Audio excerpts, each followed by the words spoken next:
Nobody was supposed to see this. That is the part that makes everything that followed so much more explosive, so much more revealing, so much more brutally honest about the world these two young stars inhabit. A world where every breath is documented, every gesture is analyzed, every shared glance is dissected by millions of people who have decided that the lives of their favorite celebrities belong, at least in some fundamental way, to them. But someone did see it. Someone always sees it. And when the images hit the internet, when the videos began circulating across Weibo and Douyin, and every corner of Chinese social media with the velocity of a wildfire accelerating through dry summer brush, the reaction was not what anyone with a reasonable understanding of the situation might have expected. It was not celebration. It was not warmth. It was not the uncomplicated joy of fans delighted to see two beloved stars sharing a casual, human moment together in the mundane setting of an airport terminal. It was something far uglier, far more complicated, and far more revealing about the pressures, the contradictions, and the sometimes genuinely disturbing dynamics of celebrity culture in modern China. Zhao Lusi and Liu Yuning were eating ice cream. Ice cream. In an airport. Together. And the internet lost its collective mind in ways that left even seasoned observers of Chinese celebrity culture shaking their heads at what these two young people were being subjected to simply for the act of existing in the same physical space, while consuming a frozen dessert. But here is what you need to understand before you dismiss this as simply another absurd internet controversy. Another fleeting moment of social media excess that will be forgotten by next week's news cycle. What happened to Zhao Lusi and Liu Yuning at that Chinese airport, and what happened online in the hours and days that followed, is not really about ice cream at all. It is about control. It is about ownership. It is about the terrifying, suffocating, and sometimes genuinely dangerous relationship between Chinese celebrities and the enormous fan ecosystems that simultaneously sustain and threaten to consume them. And it is about a question that should make every person who has ever followed a celebrity, who has ever felt a sense of personal investment in a public figure's life, deeply uncomfortable. At what point does love become something else entirely? The scene itself was innocuous by any rational standard. Zhao Lusi, known to her enormous fanbase by the nickname Little Deer, a term of endearment that has followed her since she captured hearts in a string of wildly popular Chinese dramas including the massive hit, The Romance of Tiger and Rose, was spotted at an airport in China. Liu Yuning, a singer and actor who has built his own devoted following through a combination of genuine musical talent and the kind of quiet, understated charm that photographs beautifully and translates powerfully across social media, was at the same airport. Whether this was a coincidence of scheduling, a planned meeting, or simply the inevitable collision of two people who move in the same professional orbit of China's entertainment industry, the result was the same. They were together, they were eating ice cream, and someone with a camera phone documented it.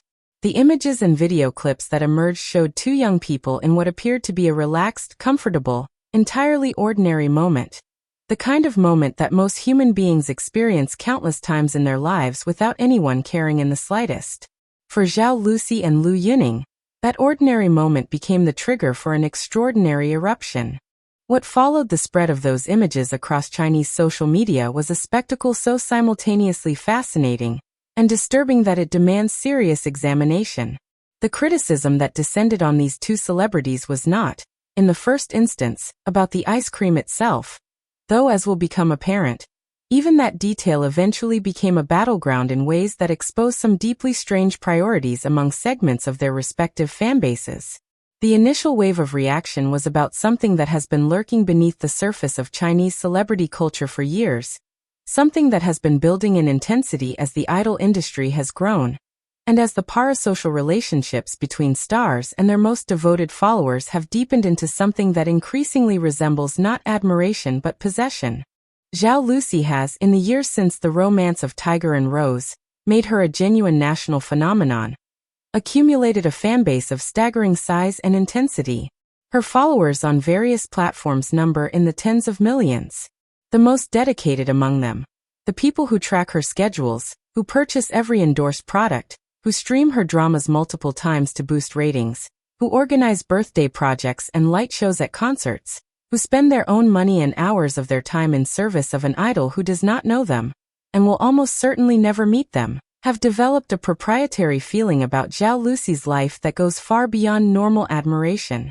She is not, to these followers, merely an actress they enjoy watching. She is something they feel they own a piece of. Her image, her behavior, her associations, her relationships, all of these are felt, by the most intense segment of her fanbase, to be legitimately subject to their approval and their control. Liu Yuning occupies a similar position in the ecosystem of Chinese entertainment. His musical releases generate enormous streaming numbers.